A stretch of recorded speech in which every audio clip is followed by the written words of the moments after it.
gives me great and particular pleasure to welcome to the stage Mr. Philip Glass.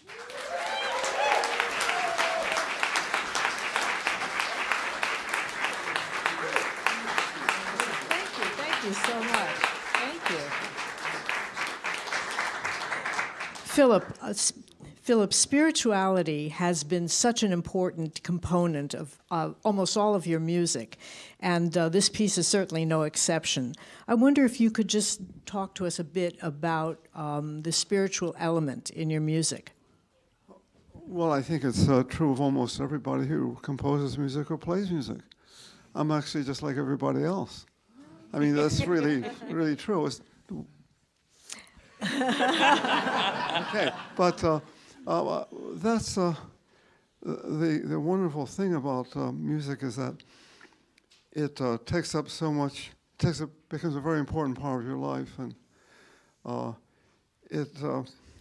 let's say that it eases the pain of living.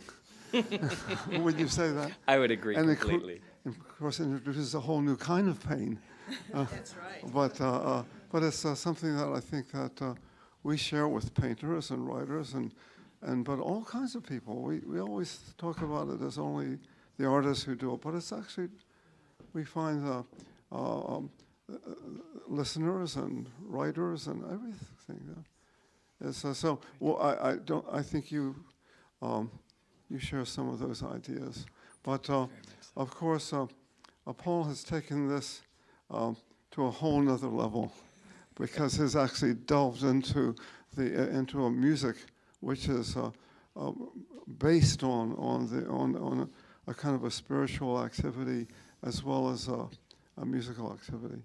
But he's not the only one. That Bach certainly did that, and even the great atheists of our day like Shostakovich did the same thing. I mean, you can deny it if he wants to, but it's too late for that.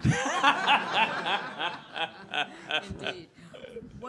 One other thing that's such an important component in your music and for which we're also very grateful, I do remember the days when anything that smacked of tonality was not acceptable, shall we say, to a certain contingent. And you brought back such beauty to arpeggios and chords and tonal harmony. Well, I was part of a much larger movement. There are many, many composers in different countries as well. It seemed, we seemed to be slight in number, but in fact, we knew each other. And I became very friendly with our part, as well as, of course, in my own generation with, actually Arvo also, but I was thinking of Steve Reich and John Gibson, another very, it's a huge number actually, but it was easy to dismiss us at that time because we mostly didn't have access to concert halls or to even people who wrote about music. We were completely, it was a wonderful time actually. Because basically we were left alone. We didn't have to explain ourselves, and I never bothered to. And I'm not going to do it now. Great. And Paul, you've had such an important part in bringing this piece and many others to life.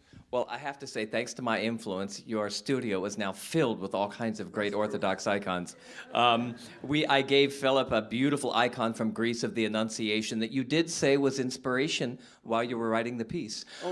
But other pieces as well, not just yours, really? Of course. This is even better. Yeah. This is even better. So, but in any event, I do know that I sang for Philip the communion hymn, and I believe, are Stan and Nancy in the audience somewhere? Oh, there you guys are, wonderful. Well, Stan and Nancy Takis arranged the version of the communion hymn that I sang for you, which was the communion hymn for the Feast of the Annunciation, and it comes from Psalm 133. The text is, "The Lord has chosen Zion. He has desired her for his dwelling place." And so I sang this chant, and you will hear it all throughout the quintet that we're about ready to play for you. There's beautiful solo settings in the piano of the chant, and then you take elements of the chant, the first 3 or 4 notes, and then derive the entire second movement from that. And so I should probably sing that. Well, let's hear the piece. And I think the guys back there are going to give me these ones.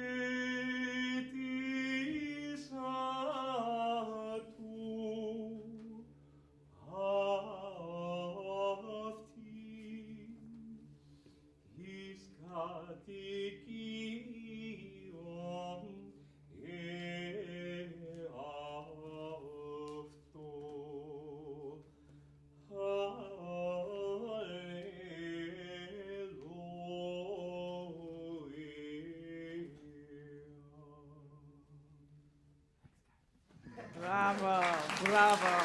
Great. All right. Thank you. Thank you, Philip.